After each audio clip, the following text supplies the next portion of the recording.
Okay. Thanks to all of our demo tables and sponsors. Really appreciate it. Without our sponsors, we wouldn't be here tonight. So I'm going to say just a few words about Procopio, also a sponsor here tonight. Then Horie is going to talk a little bit about Women's Startup Lab, and Ann is just grabbing something to eat. So we're going to just take this. We're going to take a little while, just drag this out, so you can absolutely finish in good time.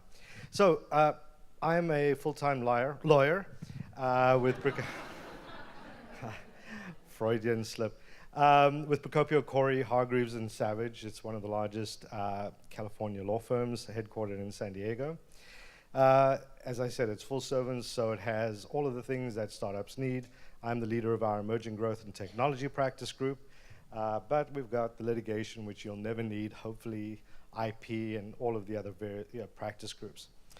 I was an entrepreneur for 10 years, and before I became a lawyer, I made all the mistakes in the book. Basically, I just tell my clients, don't do what I did or do what I didn't do and you'll be fine. But one of the things that I really noticed when I moved down to San Diego after the bubble burst in 2004, burst in 2001, but I stuck it out for a few years, was that people really didn't have access to the most amazing content that we take for granted in Silicon Valley. People like Ann speaking, the meetups that you see daily in Silicon Valley, outside of Silicon Valley, you really don't see it. So I started something called Access Silicon Valley, sort of my hobby nights and weekends, to really give people access to the amazing content that we just take for granted. So tonight we've got people, I've developed communities, virtual communities from Dallas, Houston, Seattle, Boston, Toronto, Tel Aviv. There are people probably streaming in 5 o'clock in the morning from Tel Aviv to get this content that startup entrepreneurs in the Valley, I think, really take for granted. So what we're going to do tonight is we're going to be taking questions from the audience. We call this Fireside Chat Unleashed because normally fireside chats are one or two people sitting on the stage just talking to an individual. But really, as part of the Women's Startup Lab and Access Silicon Valley, giving access to people, local and virtual, we want to make this really an interactive evening. So we're going to be opening this up rather than saving 5 minutes at the end of the discussion to the audience. We're going to open this up, very soon after we ask Ann a couple of questions. So without further ado, I'd like to introduce Horie, who's the CEO of Women's Startup Lab, and I must just sing your praises because I know you won't. Horie was a client, and we were doing her startup, but she started talking less and less about her startup, and more about your startup, and more about women in tech. She had this burning passion to really help women in tech. And I've got 2 daughters, and I've always told them you can do whatever you want to do. This is America. I'm an immigrant, but this country you can do anything. And I found that really there was this inequality, and especially when it came to funding. So when Horie said she wanted to start something called Women's Startup Lab, I absolutely, threw ourselves 100% behind her. We gave her one office in our office. We were going to help incubate an incubator accelerator, and now they've got almost one wing of our office. It was this creep, which before I kind of looked around, they had these multiple offices. But it really is the most amazing organization, and what she's done in terms of helping women really develop their full potential is amazing. So, Horie, welcome. Thank you. So, hi everyone. How many of you met me before? Oh, okay, a few, good. So I usually don't get to have a male audience, so this is awesome. Women's Startup Lab started in Menlo Park, and what we wanted to do is completely support female entrepreneur. And it is nothing against the men, but we have certain challenges. I would ask you, how many of you have 24 hours a day? Everybody, right? And how many of you said, I can 100% devote my time to my startup? Can you raise hand? Okay, some of you. And some of you might have other obligations. I would say more like 50-50 for whatever that reason. Could it be male, female? Yes, I'm a nod. Okay. So does that mean that they're not capable to run a successful startup? Hell no. Is women are less capable? No, we all know that. But sometimes they have extra things, or men who has extra responsibility. Let's say you're divorced, you have to pick up kids. Ann was talking about that. So the current model, when I look around, it was a drop everything, go, go, go model in a mini accelerator. And I felt so unfortunate that some of us who are making an impact in the world, raising children, building a great company, and we were kind of like, we're not in it. And so I'm not necessarily saying that I will focus on the woman who only has children, but the point was we have to create a new model for success. It's not only determined by how much money you make, an IPO, but how you made an impact in the world. And the women tended to thrive in that. You know, community events, saving money, raising a fund for schools. They have done amazing thing. So how that impact in startup, it impacts every single one of you. There's all the untapped market is out there because women has been in the part of this innovation.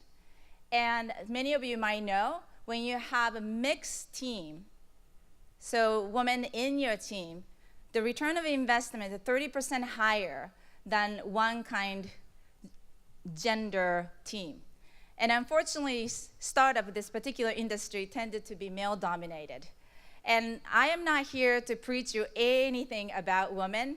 It's not a special interest. I'm here to say I want all of you to have access to whatever it takes to have optimal business success. So I hope this is the meeting you get to have once a month. You get to meet brightest, ambitious, capable female entrepreneur here than any other events. And you come here because you learn something. You learn different way of looking at things. And you have access to new resources. Women's Startup Lab has a 2 weeks intense residential program. Women thrive in a collaborative environment. We thrive in trusting, bonding, connection with other people. So 2 weeks, they're stuck in a hacker house. They spend the time from 8:30 till almost 6:30 every single day for 2 weeks. We have a solid curriculum that tended to be more intense than some of the other accelerator, kind of letting you drive your company and support you when you need me. So we're very different, very intense, very programmatic curriculum versus more like organic. So we're here and wanted to contribute more to both the male community as well as the women entrepreneur. We couldn't do it last year. We ran out of a resource, so we just have to focus on accelerator. This past November, we just got funding. So first thing I said was, let's get back to the community so I can do more of this sort of stuff. But this time, I want to be in front of men as well, so that it's not about women doing women things on the side, but all of us actually coming together, creating awesome, innovative startups. So today, no further ado, I would like to introduce Ann Miura-Ko from Floodgate Ventures. I met her about 3 years ago. She doesn't know me because I was in the audience saying I met her. Please have a seat. And I was blown away with her talk. She was a straightforward talker, very powerful. She was right to the point. I really was impressed. And I couldn't get to her. I worked on her 3 years. About last year, one of the big conferences in Japan, Larry Ellison and the CEO of Box and all among those speakers, Ann was there, I was there, and that's where we were able to meet. And I said, Ann, is there any way you can come speak? And she said yes. The other part I was blown away was that she's actually a great karaoke singer. So I will pass and she'll start singing. I do love to sing. Yeah. And not just like shy, she was just like a full blonde, hands out there, and Copacabana. yes, Copacabana. So she is. I said, "What kind of VC are you? You're so funny and so open."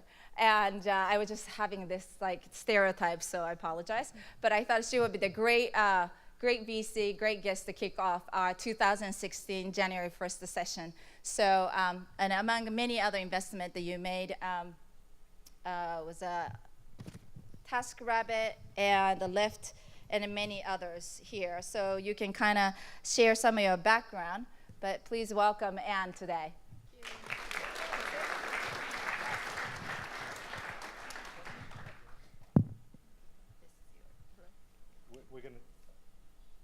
tag team you tonight. Okay. There it goes. Yeah, hello? Go ahead, Ari. You're first up. Well, so one of the things when we look at Women Startup Lab, like what is the success model for one who has everything figured out and you can focus 100%? And often I hear men or women say, like, how would you do the balance? And I said there's no balance, but there's a design to it, right? So Ann's incredible. She has 3 kids, young children, and so you have a certain things set up in the family so you can thrive and fall on for your career. And if you could kind of share about how your personal life is set up that also impact and allow you to thrive, and any tips to everybody. I guess first and foremost, I have a husband who's extraordinarily supportive. He's actually an executive at Intuit. And so you can imagine his career is at least as busy, if not more busy than mine. And so what's important there is that he comes home and he helps out. And so, he always takes out the trash. He does the dishes. He does his own laundry. He's very active in getting the kids to bed. So I don't feel like I'm alone in that pursuit. And so that's been really critical because I feel like he has a lot of empathy for my work schedule, and I also have a lot of empathy for his. And that mutual admiration as well as a desire to see each other be extraordinarily successful has been a strong emotional support for me because I could see that he believes in me just as much as I believe in myself. I think the second component is that my parents actually live in Palo Alto. So I grew up in Palo Alto. My parents have stayed there. I live in Menlo Park. And so even tonight, my mom made dinner for my family, and she's probably there trying to put the kids to sleep along with my husband. And my dad, helps tutor my daughter in math. And so it's sort of a family effort. We have a nanny who comes in at 7:30 in the morning, and she's there until 6:30 at night. And she's extraordinary as well. She's very well educated. She helps the kids do their homework, and she helps me sometimes cook dinner as well.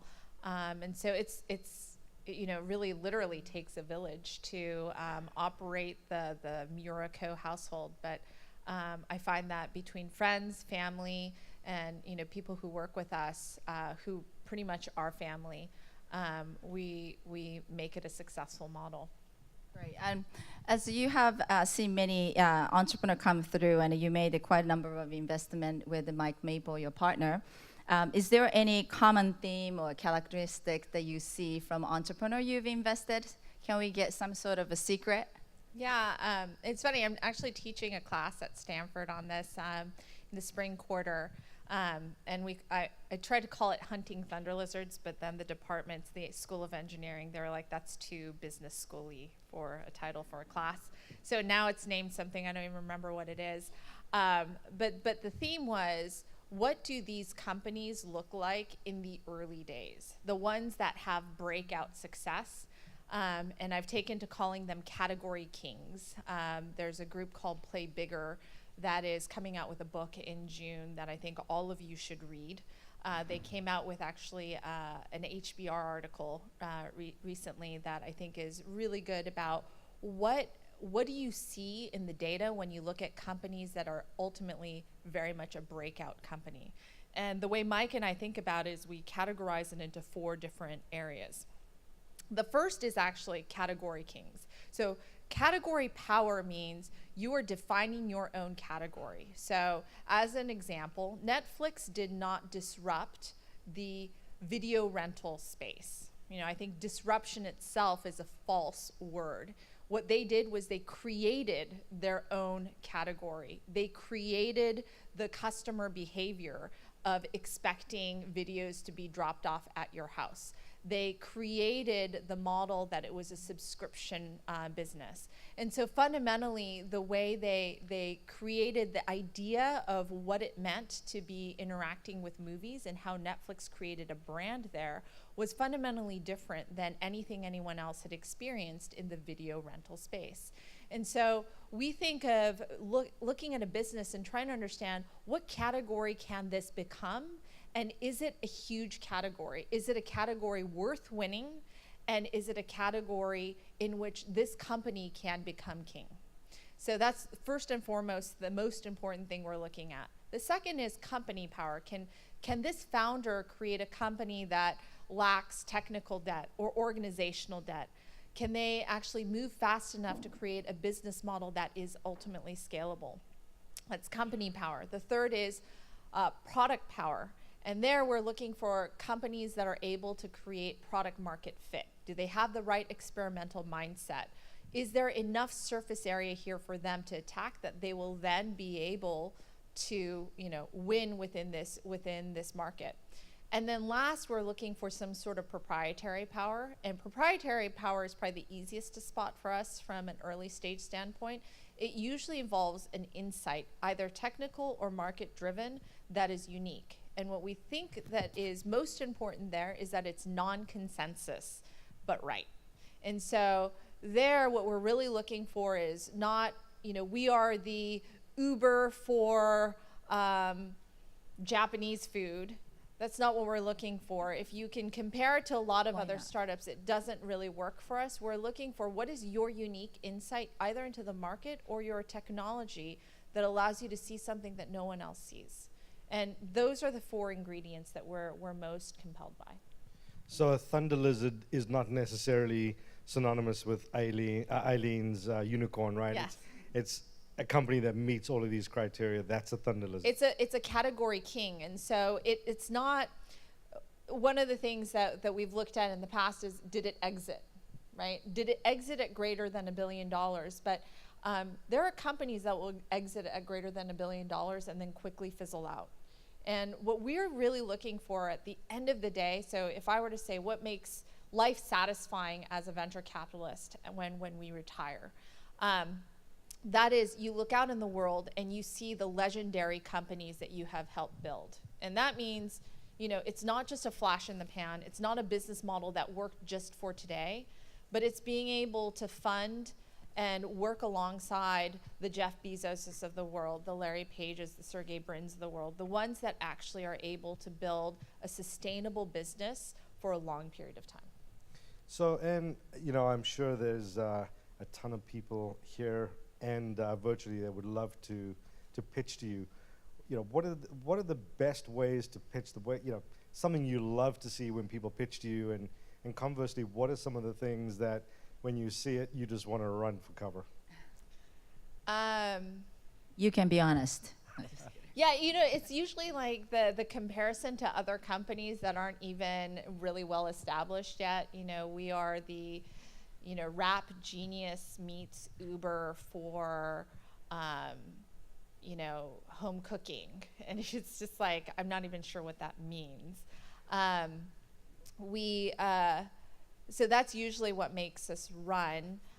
What we found, though, is that's most important to us in terms of our luck in investing is half the time they're companies that we're going out to look for.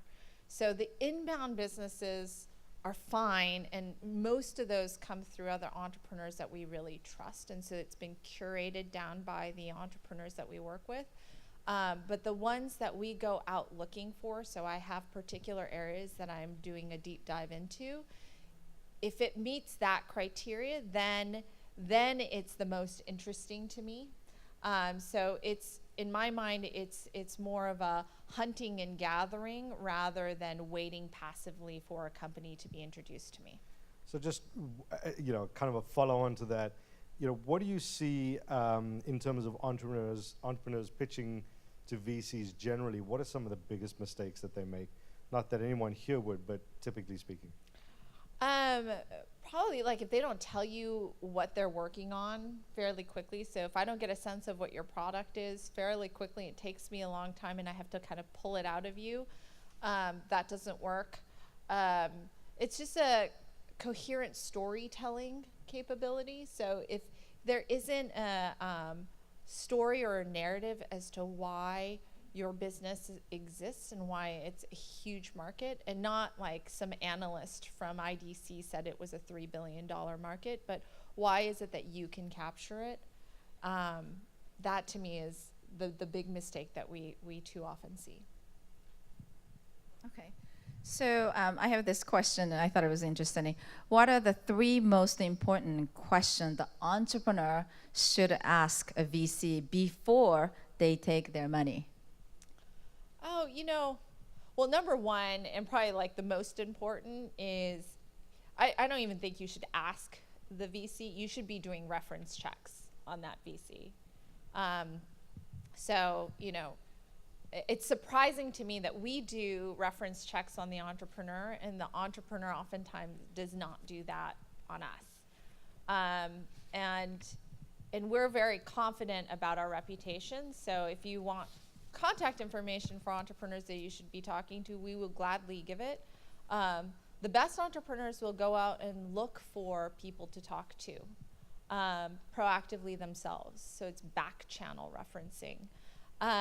I think the second most important thing to do is actually make sure you're totally aligned on what you want to accomplish, right? So the worst thing that happens is when the entrepreneur's expectation for a big exit is not aligned at all with what the actual VC wants, right? So as an example for us, if your vision is not to be one of the top 10 businesses in any given year, that is a $1 billion plus exit.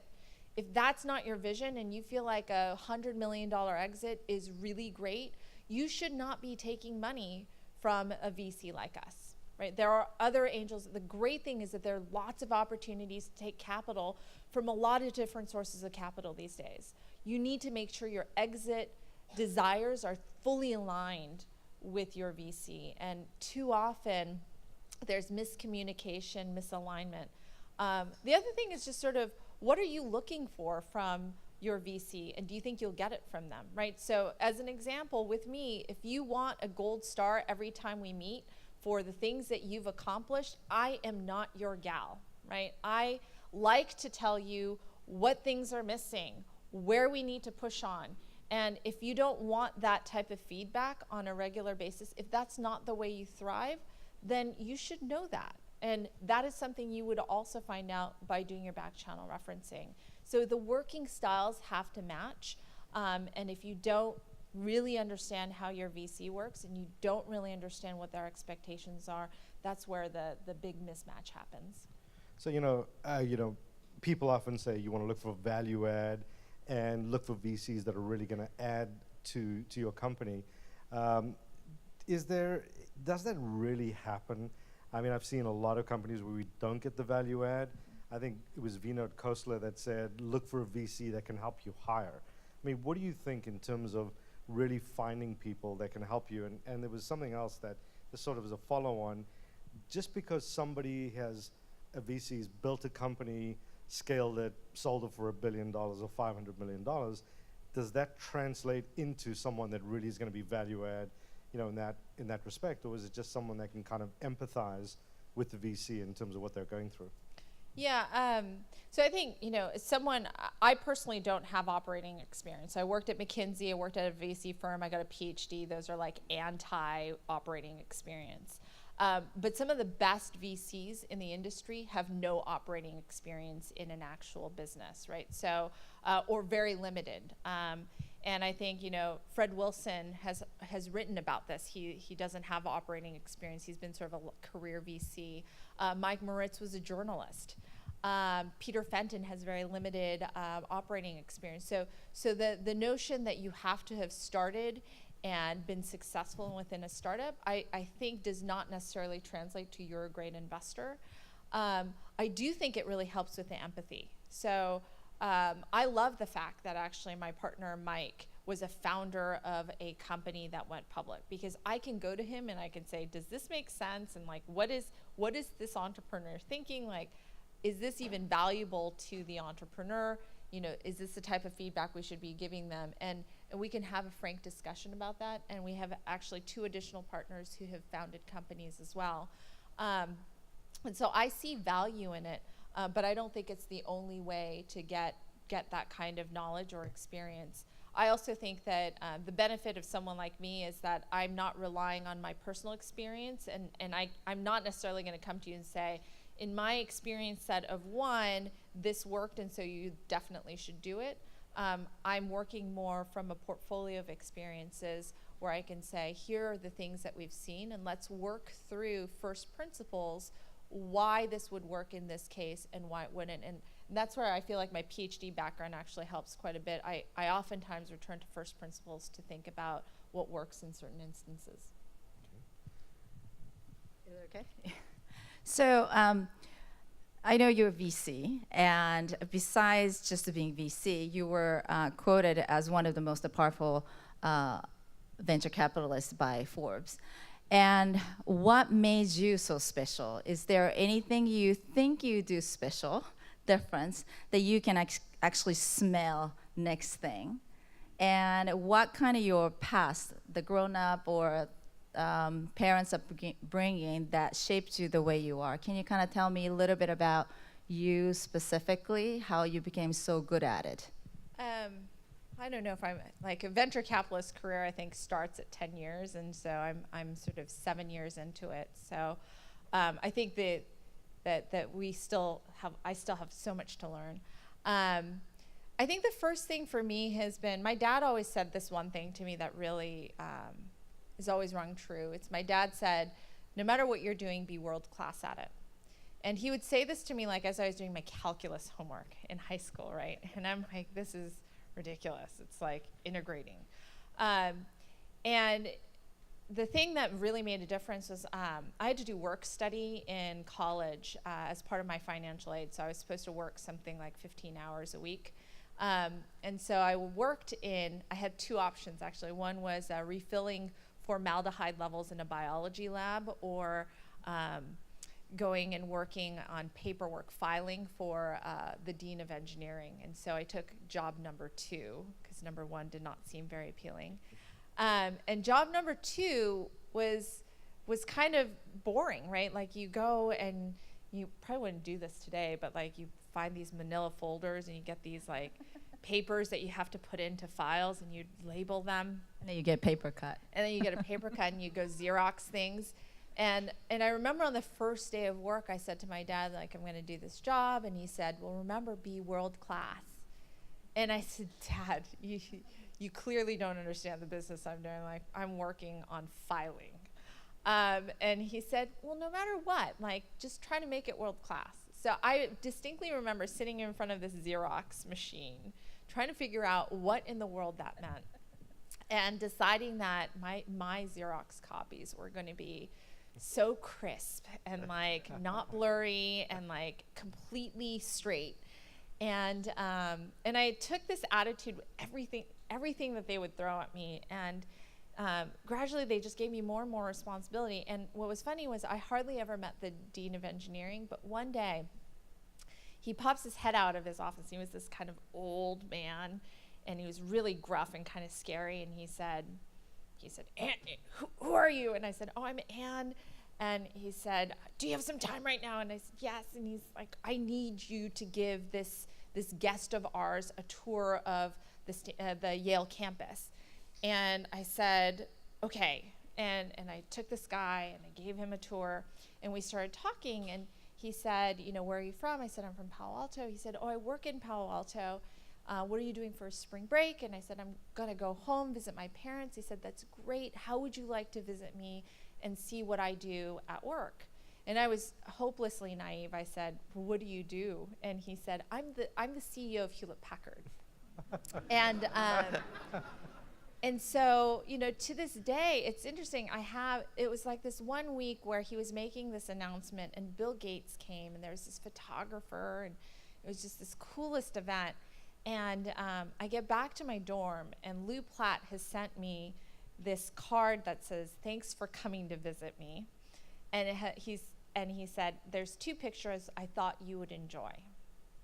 And the first picture was Lou Platt talking to Bill Gates. And Bill Gates is like sitting on this couch talking to Lou very seriously. And in the next picture, I'm sitting exactly where Bill Gates had been sitting. And I'm talking to Lou Platt. And I have these two pictures framed in my office even to this day. But it was this like silent nudge to say, like, you can do whatever you want to do, right? And it was like this incredible moment where the CEO of Hewlett Packard is like showing me that I had sat exactly in the same place where Bill Gates had. And sort of my dreams kind of shifted and my interests kind of shifted. And it was this incredible moment for me that taught me a lot about what mentorship means, who you can mentor, and why you should mentor. But talk about a life-changing moment. That was it for me. But it all came, in my opinion, from that one piece of advice my dad said, which was, treat every single thing you do as something you can do in a world-class way. And now it's a great story. And now we were talking about a little bit of perseverance and leadership. All of us are building a company, so not just all about funding. They're all going to be the role model and to be the leader. And is there a particular message you have to female entrepreneur, male entrepreneur, and all of them, how some of the unconscious bias and leadership that affect us to limit our hires and creating a potential? So I'm kind of moving on to leadership side. Is there particular skill sets that you want them to be aware as a leader, not just as an entrepreneur? Yeah, I mean, I think we talk about diversity in very specific ways. We talk about gender diversity or racial diversity. And, you know, to me, what's most interesting is that every person's experience and every person's set of beliefs adds to the fabric of a company. And the more you can make the fabric of that company diverse in all of the different dimensions, the less work you have to do to find the very best person who may look totally different from you, who may believe completely different things from you, but will bring something amazing and awesome to your company. It becomes that much less harder to find that person, access that person, and convince them to come and work for you. And so the more you become heterogeneous in the early days, the more difficult it is to break out of that mold. And so I believe in sort of trying to make sure that you have the ability, especially in a day and age where recruiting is the most difficult thing to do, that you have the widest canvas by which you can actually attract talent. Great. Erica, how about we take a question from the audience? Anyone have a burning question for Ann? Go ahead. Hi, Ann. You mentioned you go out to look for your funds and you probably have a category to follow. What are they, and do you have, like, does it change every quarter or is it set for the year? What is it that's the category that you look to fund? Yeah, so there's sort of, I have areas where I'm looking at investments today and then things that I'm just sort of thinking about. So I'll give you examples of both. The area that I'm looking at right now most specifically is in the area of data analytics. And the way I'm categorizing it is data at rest and data in motion. I believe that data analytics is extraordinarily interesting. I believe that real technical insight there is really interesting. I invested in a company called Ayasti out of Stanford. It was in the math department. It was 4 math papers when I found it. And so, again, deep technical experience and analytical skill that you won't find anywhere else.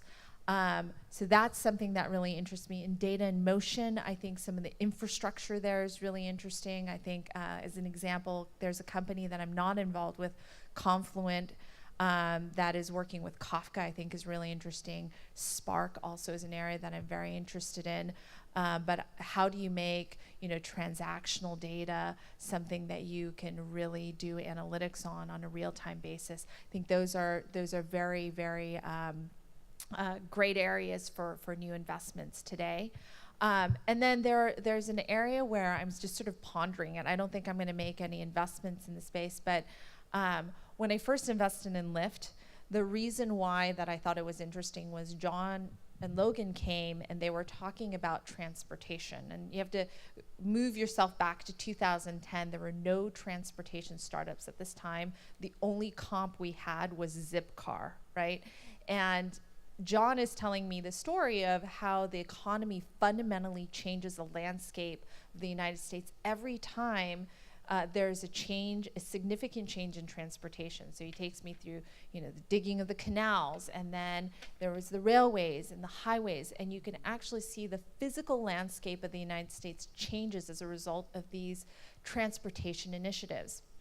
And so now that we're looking at a huge change in transportation through really two areas. One is the transportation network that companies like Uber and Lyft are creating. And then second, the self-driving cars. I believe that that's going to change actually the physical landscape of the United States. It will change the way suburbs actually interact with the urban environment, and how that actually impacts goods and services, deliveries, the infrastructure of the country, I think is very, very interesting. I still haven't figured out what that means in terms of investments, but it's an area that I like to ponder. So we generally are not only looking at direct investments today, but then we look at sort of the impacts of the investments that we're making, and we're trying to figure out, well then, what does that mean, 5, 10, 15 years from now? And I think that's the job of an early stage investor. It's not to invest in the next iteration of what that means. So it's not just about on demand this or that. For me, it's like, okay, that changes actually the way homes are built, and it changes the way where homes are built and where people live and how they interact with, how far they're willing to live from their job if you have a self-driving car. All of these things start to shift, and what that means for our economy can be very, very impactful. So, Ann, just to sort of follow up here, Floodgate invests $500 to $3 million. That's sort of your range. $500,000 to $3 million. Yeah. And at the early stages, are you looking for a fully baked team, half-baked team, or will you invest in a sole founder at the very early stages? Yeah, so that depends on consumer versus enterprise. It also is impacted by the fact that I only make 3 investments in a year. So unlike a lot of the early stage, seed stage investors that will make many more bets, I typically make only a handful in any given year. And so on the consumer side, we typically, if we wait for these 3 investments, they are typically companies that have bootstrapped their way or have only gotten a small amount of angel financing to the point where they have some level of understanding around their hockey stick. They're just starting to see that growth. Or they have like this John Zimmer story around why this new idea in an area I've never even heard of is about to become huge. That has become increasingly rare these days. I used to see much more very original stories in the 2008, 2009 timeframe. But I would say on the enterprise side, we're willing to go much more early. And there, as I said, I invested in Gurjeet at Ayasti when there were 4 math papers, no business plan. It was him and 2 other co-founders. And so we tend to go a lot earlier, especially if there is a real technical insight that we fall in love with. Hey, Erica, anything from the virtual audience? Yes, we have hundreds of people tuning in live to watch you, Ann. So I have a question from Bridget in New York City.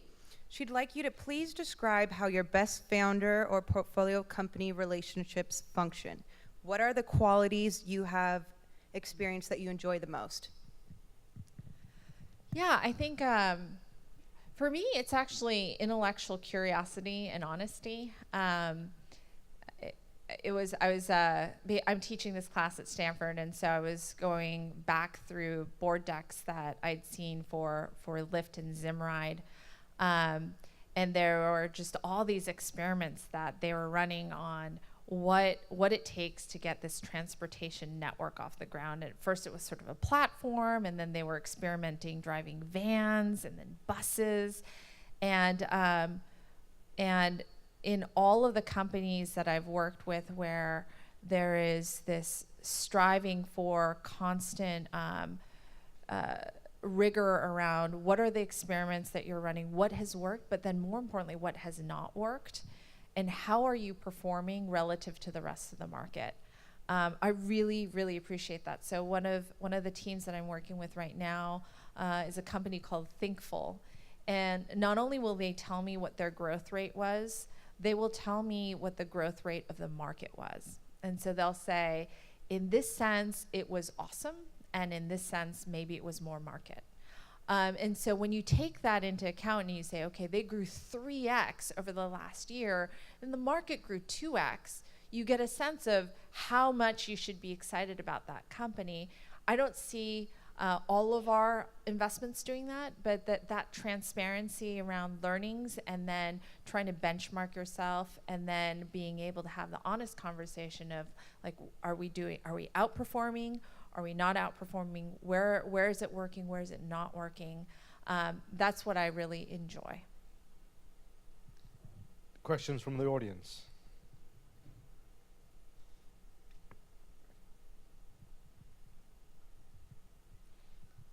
Thanks.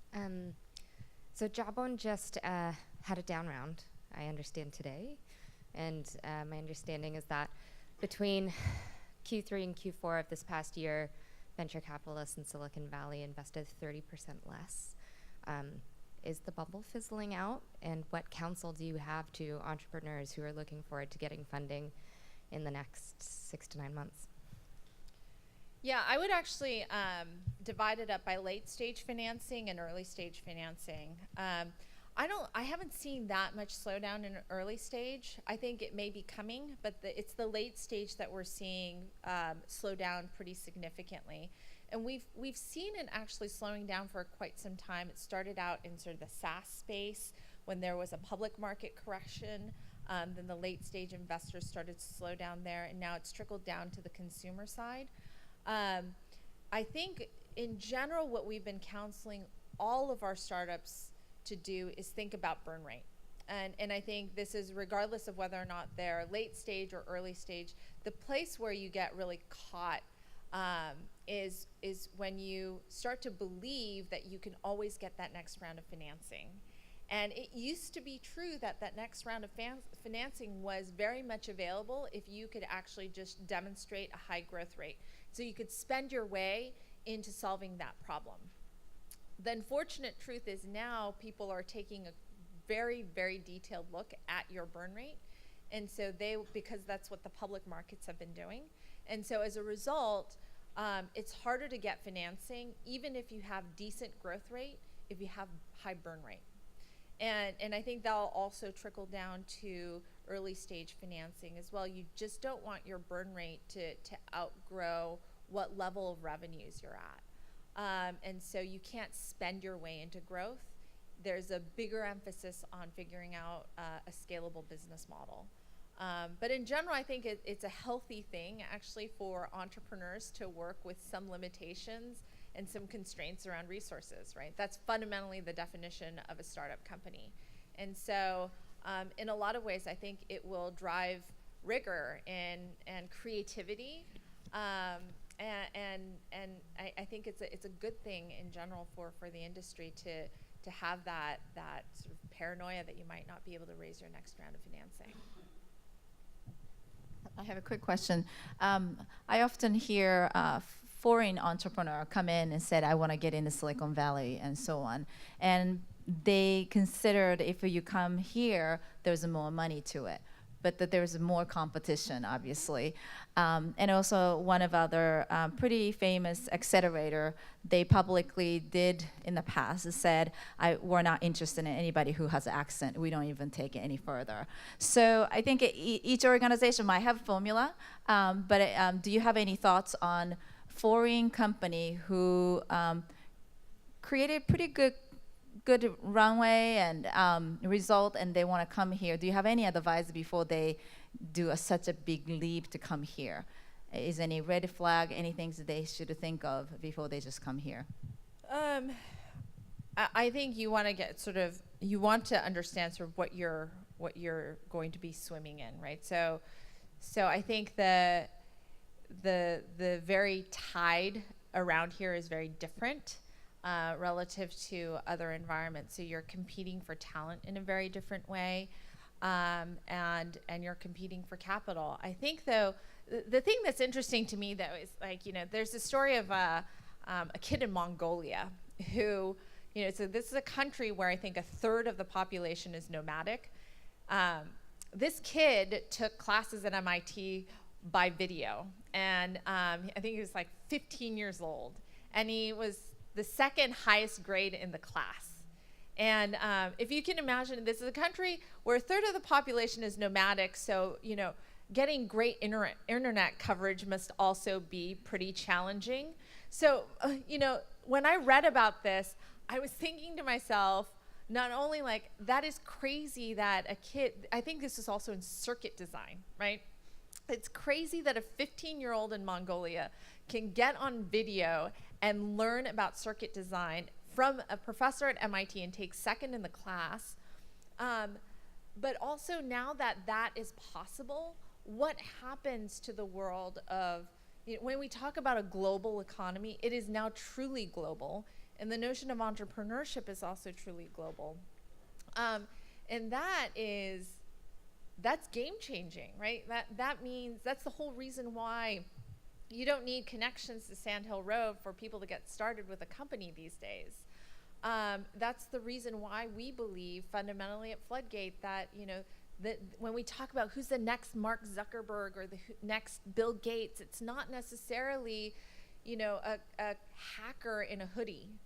And so the notion of an entrepreneur who lives in a different country being extraordinarily successful there is something that I still want to believe in. And there are organizations like Endeavor that are seeking to create great entrepreneurial environments in new countries. And I think that is a very, very valuable thing to continue to strive to do, because I believe that those kinds of opportunities will only make the global economy stronger. It will also make the tie to education that much richer. The desire to come to Silicon Valley is something that I definitely understand, but I don't think that is the end all and be all of making a company successful. There are thousands of examples of extraordinary startups in the last decade that have popped up globally. I also think that if you want to come to Silicon Valley at the early stage, then you need to know what are the types of metrics that these venture capitalists are looking for, and make sure that you are in the top 1% before you really decide to make that leap. Because it may not be worth it, right? Maybe this is a great business in your country and you have no idea whether or not it's going to be successful as a separate idea in the United States. And it may be worth it to make it even more extraordinary in your country.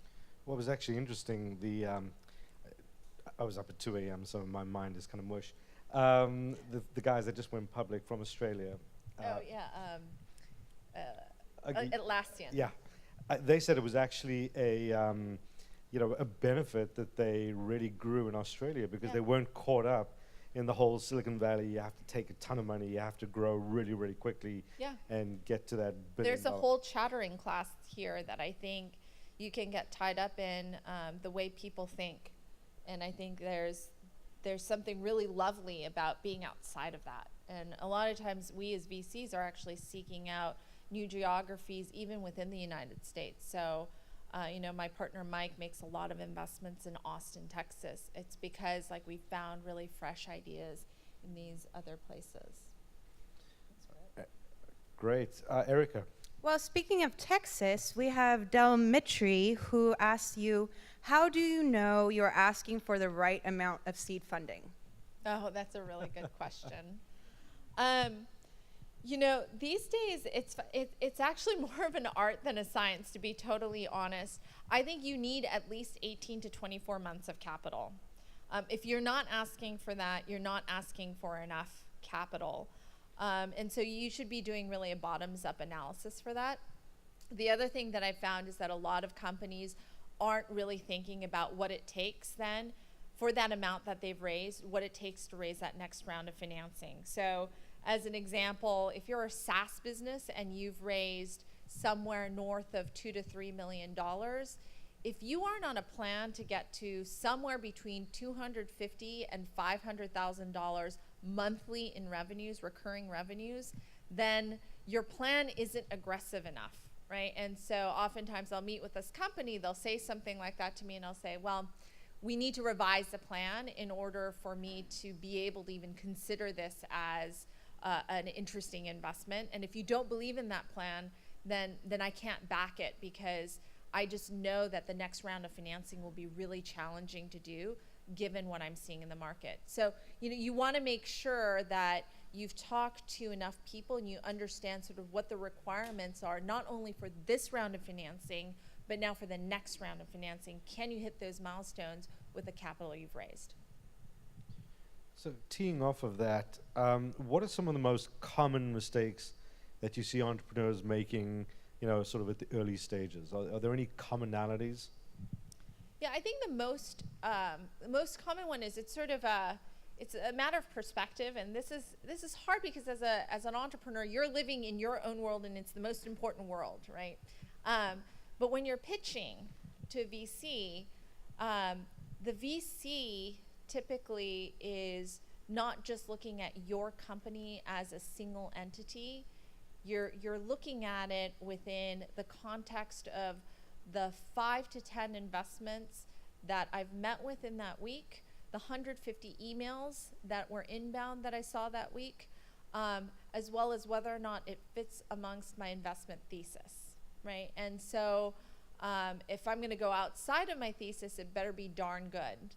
And if I'm going to stay within my thesis, and if it's sort of fitting within that mold, again, I'm thinking about, is this company the very best amongst the ones that I'm looking at? And so it's not just sort of, if I say yes or no to a business, more likely, if I say no to a business, it's not because your company or your business idea inherently was a bad one. And I find a lot of entrepreneurs walk away feeling really dejected because the idea itself was rejected, and that's not true. It was not the right fit for that venture capital firm at that time, right? And it might be that the VC was in a bad mood that day, or I didn't eat lunch at the right time, and so we met at the wrong moment, or it could be a multitude of things. You just can't take that rejection either personally or as a rejection that the idea itself is a good and valid one. Actually, I want to follow up on that.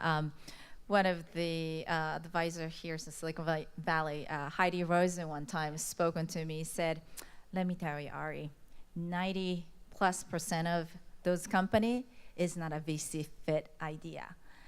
And so when you see hundreds of companies, and if you say they're not my fit, have you ever told them, no, you shouldn't be asking for money from VC. You should be looking at different type. I mean, is there a particular way that entrepreneur can assess their idea is big enough? Because every single person think they're big enough, right?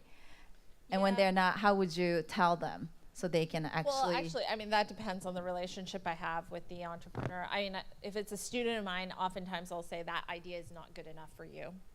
Your time is too valuable for that idea. Most of them don't listen to me, and they do it anyway.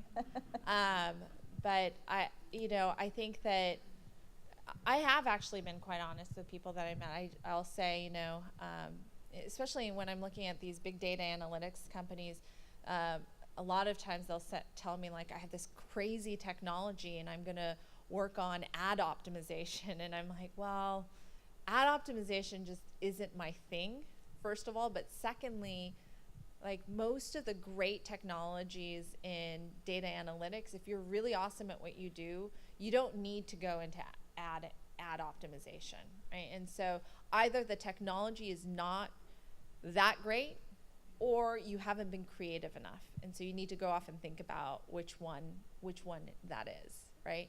And so I think it's hard as a VC to be 100% honest all the time. If you think about it from my perspective, I spend the entire day saying no to people, and even to my kids. And so it's just like a tough personal and professional life that I lead. And sometimes I just want to say, it's not you, it's me. But and I think, when you first get involved in the business, it is like the most jarring thing is that you go from this world of like really wanting to be supportive of, everyone you meet, and that they're pouring their life's work into these companies, and then you have to sit there and every hour tell people no. And so I understand the inclination for people to give very broad reasons. The other thing is, like, 9 times out of 10, I don't have a very good reason, but it's just sort of, I have this gut instinct. It's not quite right, or it's not the right idea for me. Sometimes when we say it's not a fit, it really isn't, right? It doesn't fit my investment thesis. It's not an area of focus for me. Or, I may have made investments in the space before, but I don't anymore. E-commerce for me is a great example that people look at my background and say, oh, she's made a ton of e-commerce investments. She'll be interested in this. I don't make e-commerce investments anymore. And so, I think that when you go and pitch or try to pitch VCs, there's a lot of reasons that they'll say no. Some of them are truthful. Some of them are not. And that's why it's most important for you to think about the authentic reason that you're starting your business, and don't be swayed by the investors. So that, my best companies had horrendous times raising capital at one point or another. Lyft is a great example. We had just such a challenging time with their Series A, literally up and down Sand Hill Road, nose everywhere. Just a chance encounter between my partner Mike Maples and Raj Kapoor of Mayfield in Vegas led to the Series A financing for Zimride at the time. So, just the fact that lots of people are saying no just might mean that you have an incredible non-consensus idea, and that maybe you are right. You could always come up with something kind of novel, to VCs, like you're too early. Yeah, I mean, like, the tough thing is, like, for an entrepreneur, and this is also for the VC, right? We're always looking what we call, like, visionary entrepreneurs. And there's this very fine line between the visionary entrepreneur and the entrepreneur that is having visions, right? So you want to ride that line, but be on the right side. And we often joke that it's the really crazy ones that are so fun to work with because they don't have a sense of what's normal. And they buck all conventional wisdom. And so it's so hard to figure out which one that entrepreneur is when you find that person. And so, it's one of those things that makes this job really fun. Yes. Do you want to? Yeah, just so we can get it on. Okay.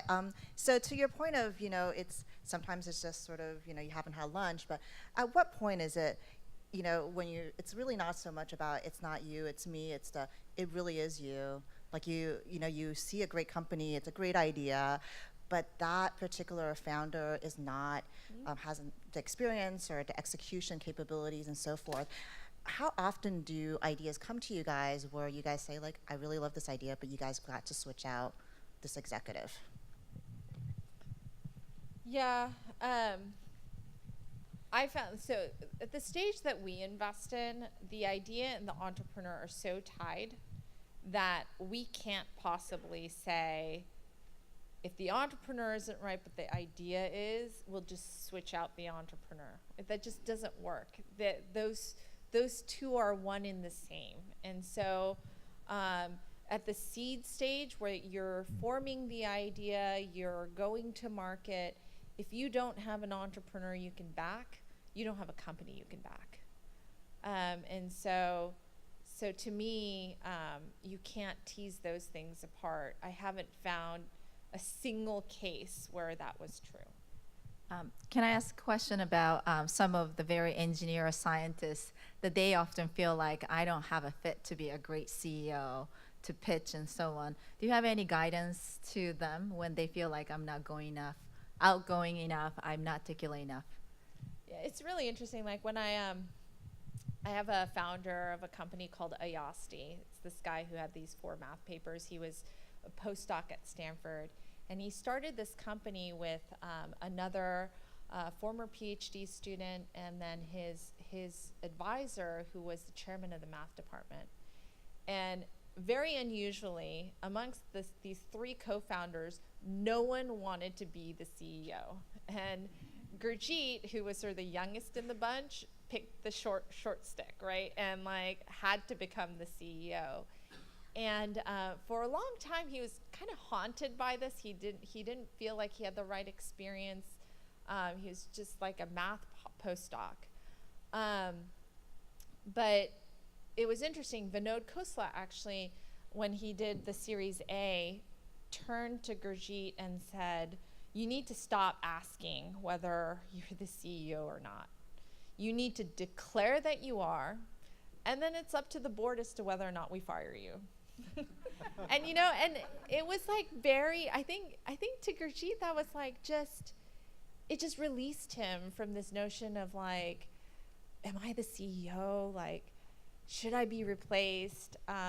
He just, from that moment on, I saw a change in him where he just went for it and just declared himself to be CEO and really committed.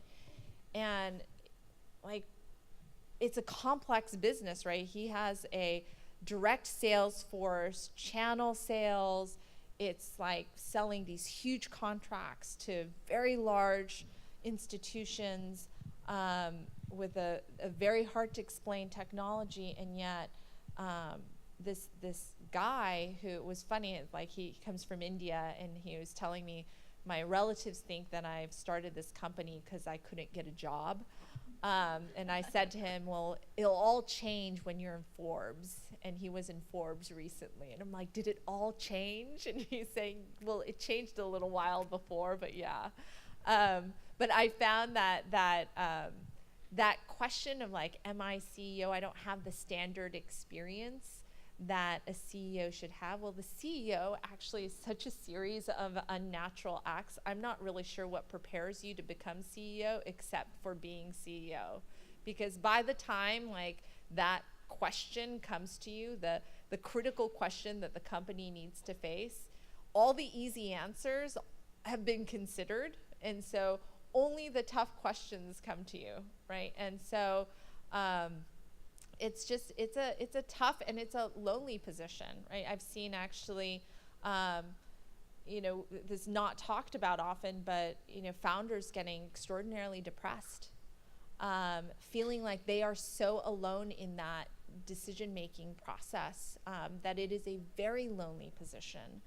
And so again, I think it's just something that you can't have an arm's length distance from that position and say, I totally understand what it means to be CEO. I think, the only way to really know is to have been one. And so there's no training manual for it. Is your preference, if you have a preference, multiple serial or first timers?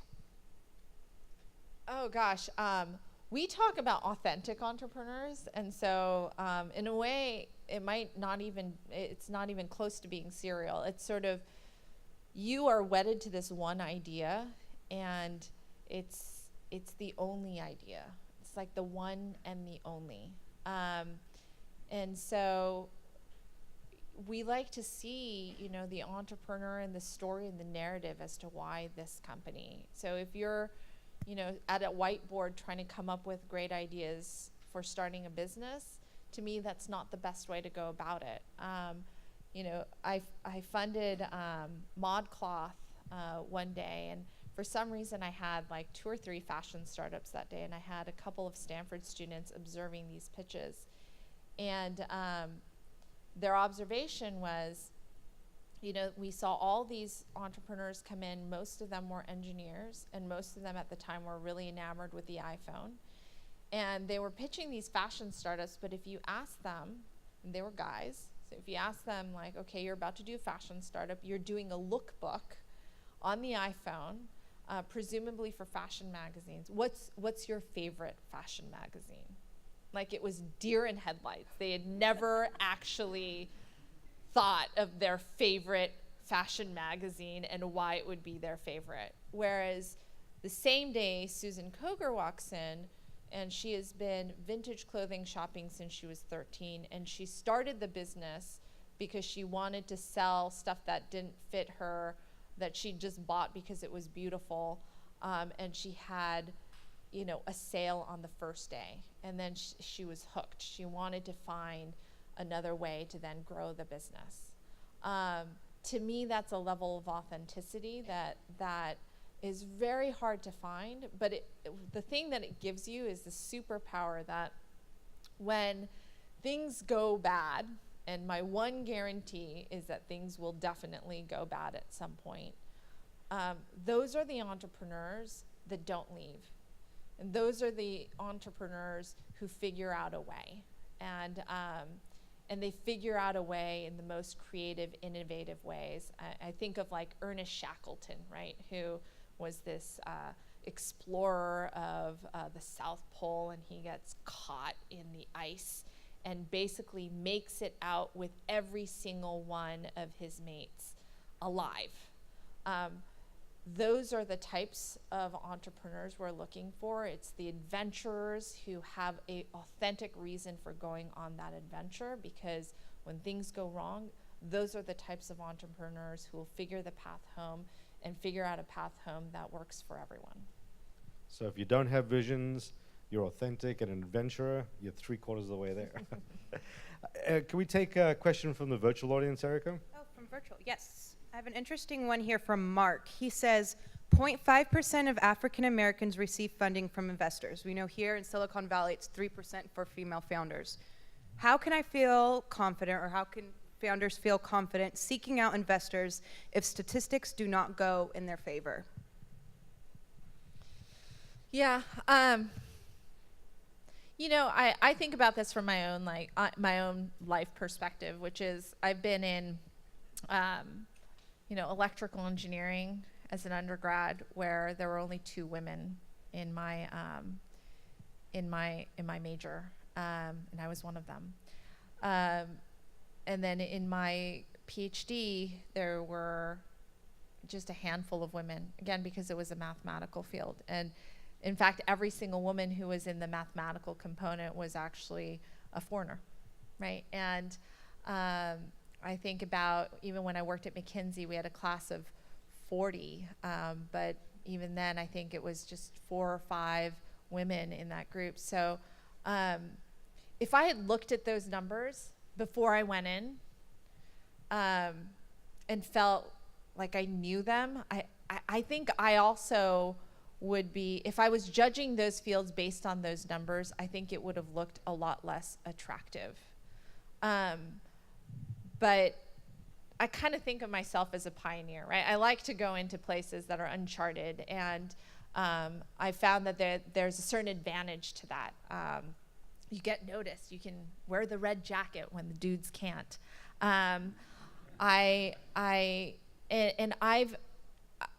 I feel like because of that, you know, my hope is if I'm visible, if people know that I have 3 kids and I struggle with that, if people know that, you know, I've been in boardrooms where I'm the only woman and I've come out unscathed, my hope is that those singular experiences can give hope to other people who may be the only person of their type in that room. And by being that person, you will then give courage to another person to join that journey as well. Because let me tell you, when it's 2 women in the boardroom, it is so much easier because you're not representing all of womanhood in that boardroom, right? It is awesome to see environments where you see racial diversity. And like, I love sort of the look of this room. because I know that this is not usual, right? But this is the way it ought to be. Like, and we live in California, which is so incredibly diverse, and yet like our startup ecosystem admittedly is not.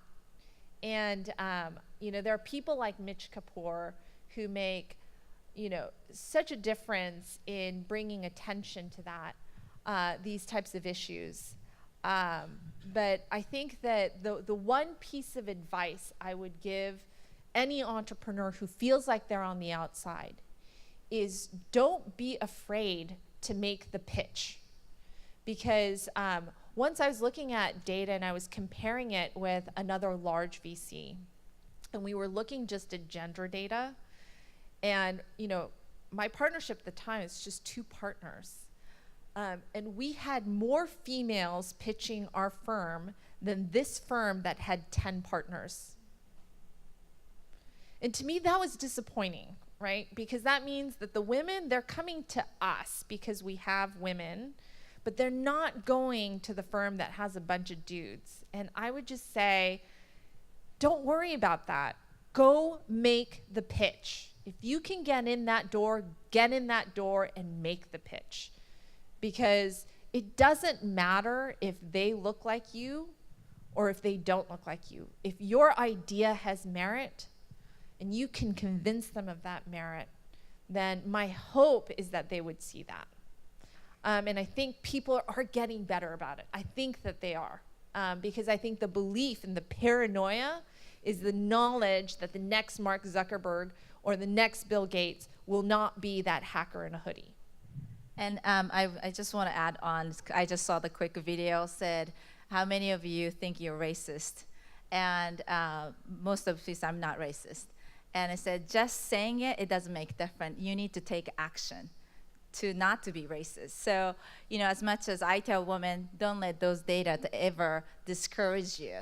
But you're an entrepreneur, heck, you never care about those data anyway. You're going to be authentic and make it happen, so do that. But in the meantime, you have to be really honest with what's going on and be wise and surround yourself with the right people. And all of us sometimes unconsciously choose who we want to talk to. And some of you might think, well, I'm not a woman or I'm not African American. But I might have also bias to other people that I have to make efforts. So I encourage all of you to kind of look at how you can do differently, be conscious about it, and take action about it to explore the opportunity with anybody. Questions from the audience? I have a question about how you work with other VCs. Could you just... Thank you. I have a question about, for example, when you lead an investment. So this means that you essentially say, I'm going to bring you the investment that the company is asking for. So you're going to talk to 2 or 3 other investors, and you bring them to the company. Can you tell us about this process, how you select the 2 or 3 other partners? What goes a little bit behind the scene, if you can give us some... Yeah, so I'm going to... I'll bifurcate the conversation. So there's first when I'm sharing around with other people, and then there's sort of the second, which is when we're looking for follow-on financing for our investments. There are certain VCs that we'll go to. So in the former, kind of depends. So it's actually really shifted over the last few years. So when I first got started, really there was like first round capital and baseline capital, and that was it, right? So when I did TaskRabbit, I just called Steve Anderson up. I said, there's this great company, Leah Buskey, meet her, put in $500,000. And then later on, we called Rob Hayes and said, hey, Rob, like there's this company, Leah Buskey, you got to meet her. And it was all kind of done over phone calls and like a couple meetings, and we were in. Now with just like the noise in the market and so many different investors, I think it's a little bit more chaotic, and sometimes like you just got to make the call like within 24 hours, and you're trying to figure out if this is a company that you want to work with. If I'm leading, then I have more of a pole position of saying, okay, here are some investors that I would go talk to. Sometimes the entrepreneur has already talked to these people, right? And that is actually probably 9 times out of 10 these days that they have already potential candidates for filling out the round. They're just looking for a lead. If not, if there's sort of capital that's left, then we bucket into, do you want angels? In which case we think of it as sort of the Ocean's 11 of angels. And we're looking for, in Ocean's 11, you have the guy who's picking the lock and the person who's really good at avoiding the laser beams. We think of angel investors as having like their own superpowers. And so who is the set of people that you want involved with your company? And we try to figure out alongside that person, what's the dream team? Can we get access to those people? Do we already know them? With other investors, we have firms that we've worked with a lot. So, if there's room enough for a first round capital, we would, do that all day long. Like every person on that team we've worked with, we've had a lot of joy working with them. Steve Anderson, same thing. There's probably, a list of 10 such VC firms that we've worked with and at the seed stage that we would definitely offer up. Aileen Lee from Cowboys, another one that I've worked with a bit. Then what I would say is for the follow-on financing, it's much more specific about the company. And when we look at the larger VC firms, we're thinking not just about the VC firm, we're thinking about the particular partner. And so it's more about what is the sector that company is involved in and what is the right fit. So if you're a SaaS company working on small business type of applications, then there might be a particular partner at Bessemer that we're going to have you talk to, or if you're a crazy science-based business, then I'm probably going to go to Founders Fund, and I might talk to Brian Singerman there. So there's very particular partners that we'll talk to.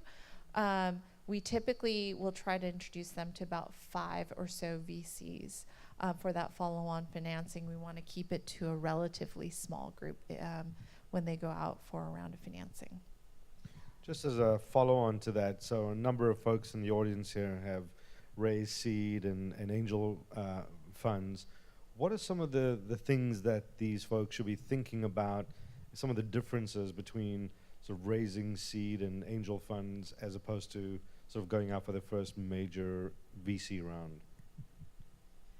Yeah, I think the major difference is really around exit expectations. So depending on who you raised from in your angel round of financing, the expectation actually may be that you have a dual track exit. So you can actually, quickly exit at $100 million and the seed stage fund will be very excited by that.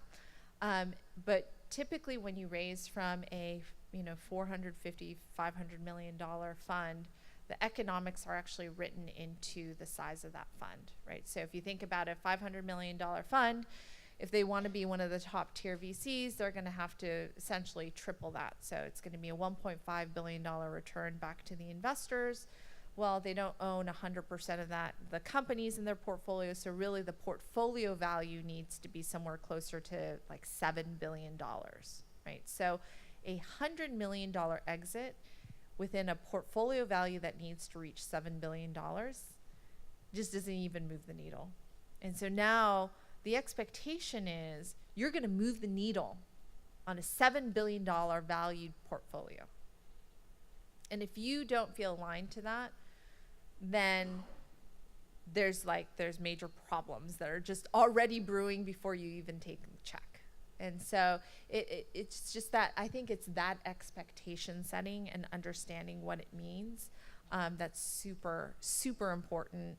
And oftentimes, like getting Series A is just a check in the milestone without thinking about that implication. Erica. She's been very patient. Oh yeah, thanks. Hi. So first of all, thank you very much for your time. I really enjoyed the talk tonight. And you mentioned a few times about Lyft, and obviously Lyft and Uber arguably the most disruptive startups in the recent years we have seen. If I understand correctly, you are also in Zim, right? Yeah, so Zimride turned into Lyft. Correct. I was wondering, in your opinion, what's the challenge Zimride faced, to stop them from achieving John Zimmer's vision of changing the landscape of the country, whereas they were able to achieve with the Lyft? Well, so I think Lyft is just an iteration of Zimride, right? So if you look at the first 5 or 6 slides from their pitch deck, you wouldn't actually know that it wasn't for Lyft, because the whole story is around transportation, sharing the ride. Their vision is that by sharing the ride, life is more interesting for the passenger, but also efficiency of the roads increases. And they were saying it seems silly that there's only one rider in every single car that you look around, right? You look around, there's one person driving the car and there's no one else in it. And you could see sort of the iteration even of Lyft, where you start off with like one person calling a car to lift the line, where you're picking up multiple riders along the way. So in my mind, like for them, they weren't wedded to Zimride is a platform for carpooling in universities. That is not the pitch, right? The pitch was, we're going to change the transportation landscape by helping people share the ride. If that's the fundamental assumption, Lyft is just an iteration of that idea. And they went from Zimride as a platform you sell into universities to Zimride as a platform maybe that you sell into corporations. And the idea was, well, maybe we could get enough density that if you could then cross-pollinate all of these different communities, then I could then find someone to carpool with if I was going to Stanford, but also if I was working at Facebook, right? And those communities could intermingle. Well, like the platform sales is a very slow process. And so then they were trying to figure out, okay, how to get density in different ways by then allowing ride sharing with van pools between different areas. So San Francisco to LA or San Francisco to Lake Tahoe. Again, that didn't get quite the density that they wanted. And it was only with Lyft, when they went mobile, that they were able to find the density that they needed, and the activity that they needed to help get them to scale. So if you remember the history of that, UberX didn't actually exist at the time. Uber was only for black car services. So the idea was, we went just with like every man driving for other people. That was a very new idea at the time, and it was a good iteration of what they had already learned from the existing Lyft platform, and why people enjoyed using it and why they wanted to continue using that kind of platform. Erica? We've had quite a few questions on mentorship. From the VC vantage point, could you just explain the importance for you to have founders that have a solid backing from mentors and advisors? I think the ability for people to find their own mentors is actually, it's just a very important skill set, right? And it's like making friends in a lot of ways. There's sort of a natural chemistry to it. It's almost like you can't ask someone to be your mentor, they just kind of become your mentor. I've definitely been blessed with incredible mentors, like throughout my entire life, like people who would give me ridiculous chances where when I think about it, like there was no logical reason they should have. I think Mike Maples, my co-founding partner, is a great example of that. There's no reason for him to offer me a job to be his co-founding partner. I was, all but dissertation PhD student at Stanford. And so the chance that I got from him was incredible. I think then other VCs who have mentored me, CEOs who have mentored me, and I think about just sort of the questions I'm able to ask and the life experience that people have shared with me, but then also the opportunities that they've given me has been incredible. And so just seeing that, I know sort of what impact that can have. Are CEOs that then are able to leverage that and create their own personal life board of directors where they can turn to for advice that is outside of the day-to-day work stream or the rigors of just the business alone, I think allows for like what I was talking about, the loneliness of being the CEO, for you to really be able to solve for that in many ways. Maybe not in all ways, but in many ways. But we found our best CEOs are ones who seek out that kind of advice and are always hungry for it and are capable of developing that kind of network. You know, just a quick question, because I know there were a number of people before the event that had asked the question, and it may not be that pertinent to you because you're not really doing consumer anymore, but you know, entrepreneurs are asking me constantly, and I think questioning what constitutes traction. And you know, from when you were looking at you know, the consumer deals, what is it that your VCs really want to see at the early stage in terms of traction? So when you think about seed, it's obviously different to Series A, but at the seed stage, where does a company need to be?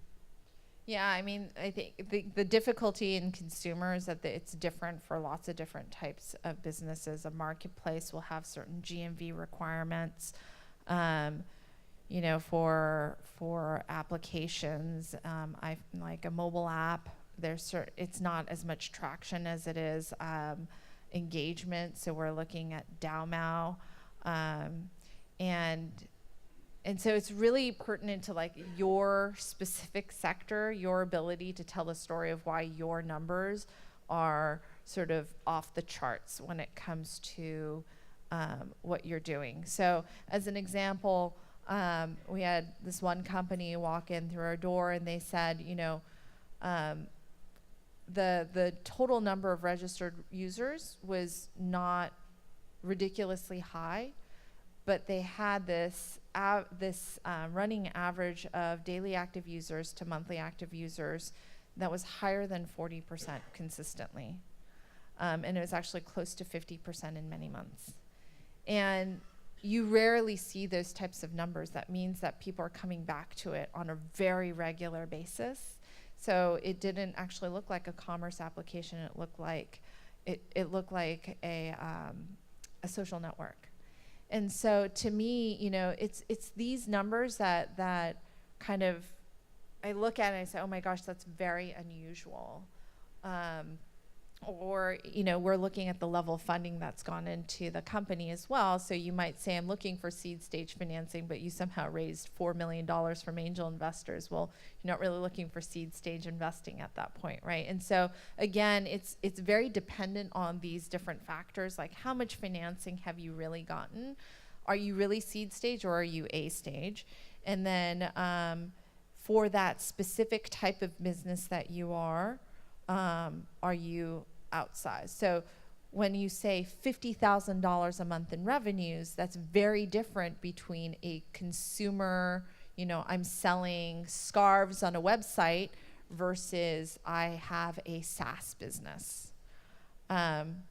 Commerce is a lot easier to get to $50,000 a month in revenues than SaaS.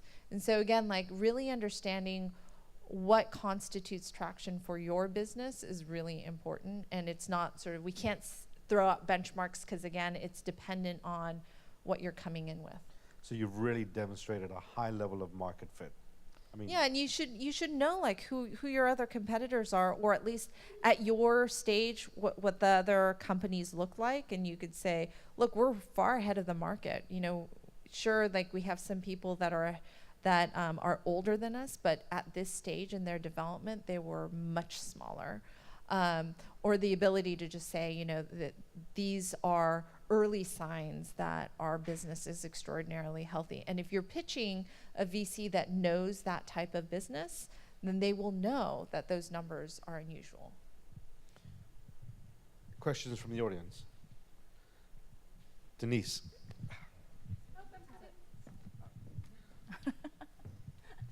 So this question is actually more about being a VC than an entrepreneur. Being a woman VC is very much lonelier, I think, than being a female entrepreneur because there's so fewer of you. And there was a quote, I think, that Mike Moritz put out recently that's been getting a lot of press about how it's hard for Sequoia to find female VCs. They are really looking hard. They can't find any because none of them are good enough for Sequoia standards. So I'm wondering if you can comment on that. Yeah, because I that's have a a lot really of bad sentiment- way to recruit. I felt like it was sort of taken out of context. I mean, I think if you look at the whole video, it wasn't so bad. I think that the one thing I would say is like the difference between like sort of technology in general versus a VC firm is that in a VC firm you only have to find one woman to be diverse, right? And it can't be that hard to find a single woman. I think that, but I also understand some of the challenges. Like we've gone out and done a partner search as well.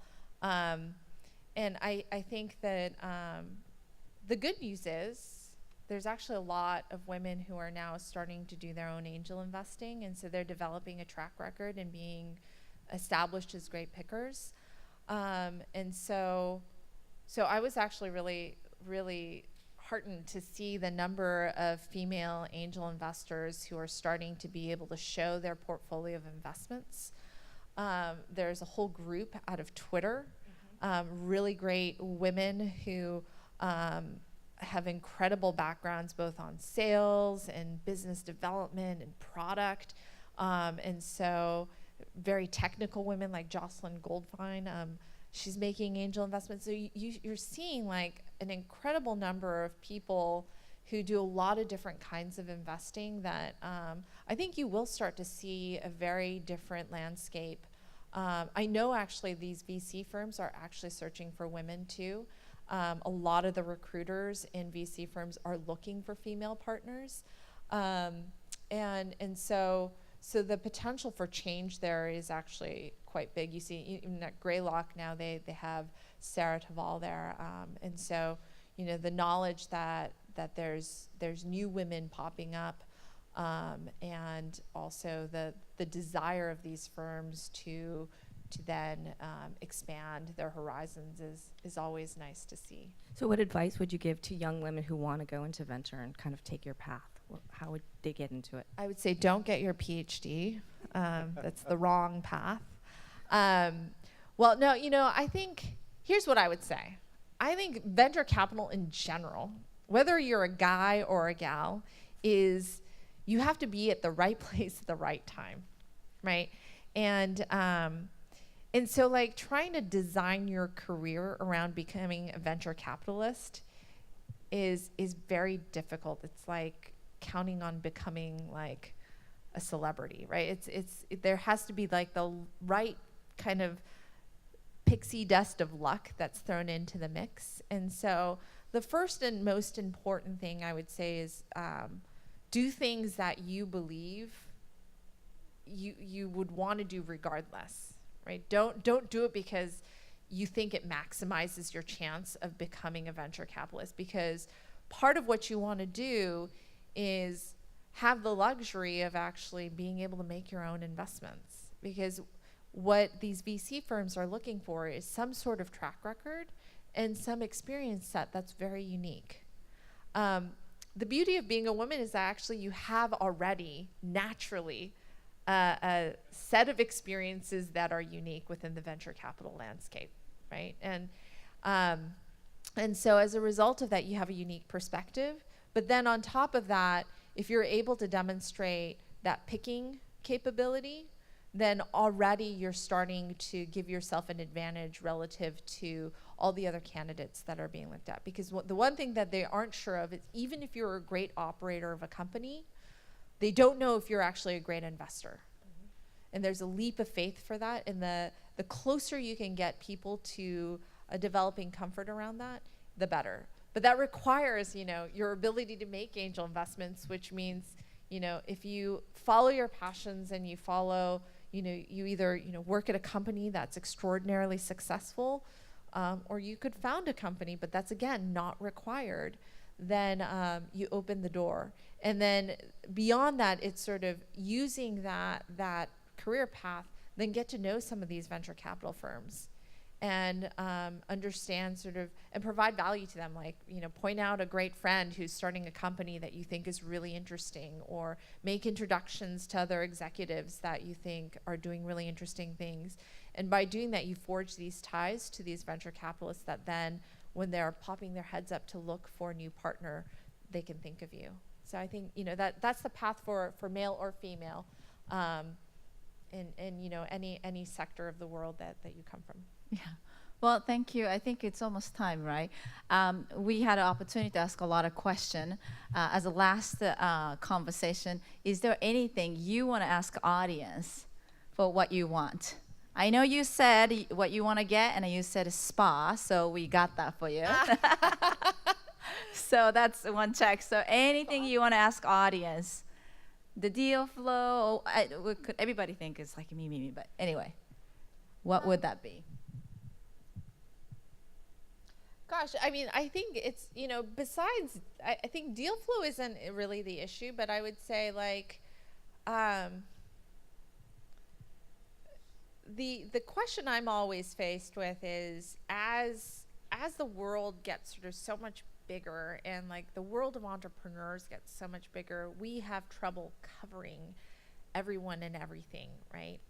And that's why we sort of make our world smaller by just focusing on particular areas.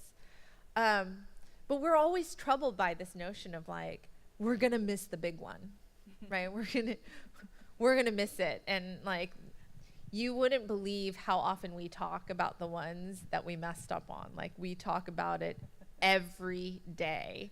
And so I think, you know, I don't know if it's so much a question, but like, if you guys are, you know, you guys are entrepreneurs, you guys are problem solvers. Like, if you're in my shoes, and like the limitation is not dollars, but rather time, right? How would you think about leveraging your time to be able to reach the best audience, the diverse audience, the ideas that haven't been heard? And I know a lot of you are probably trying to seek your way in as well. And, you know, what do you think that we ought to be doing better? Wow, that's a great way to end. I want to thank you, Ann. Also, Answers? oh, you want answers? I was going to get answers. out. Okay, let's get answers. Let's get. You go on.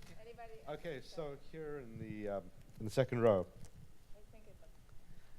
Hi, that's a great question, and I think, as you said, you're pressed for time, but there could be some weeks in your month that you just switch over your calendar and you say, I'm just going to talk to entrepreneurs and listen to their ideas, and not have any strings attached as to whether you're going to invest or not. I don't know if I used to do that when I was. Yeah, so I don't have to say no. I just like you just talk to them. Just talk to them. Yeah. That would actually be nice, because one of the fears that I always have of like having to take the meeting is that I know that 99 times out of 100 I'm gonna have to say no. It really makes me sad. Yeah. It's a good therapy session Yeah. at Women's Startup Lab, and say yes session. I think you should create a speed dating app for VCs called Tinder VC or something like this. I like that. No, honestly, no, hear me out. Where entrepreneurs can submit 1-minute pitches, like kind of like lightning pitches, and you kind of swipe right, left, and you teach it your Ann Miura-Ko algorithm for like your brain, for what you like and what you don't like, and then it can just do it for you. And so it'll filter everybody's pitches, and you get this yes bucket from your AI and AI. That would be really. And then you're like, oh, okay, and then you book the real meeting. So that doesn't waste your time, and it doesn't waste entrepreneurs' time, because they get a fast no, which is the whole problem of dating VCs in Silicon Valley. Is you get these meetings, and then it's like an hour, and then you get a no or you get a maybe, and you're like, what did he think of me? It's like the long maybe. It's so That's the best. horrible. The right? long maybe. It's like The Bachelor for VCs, which puts entrepreneurs in a really bad position. So I think Tinder for VC. There you go. Go build it. Work it. All right. Thank you, everyone.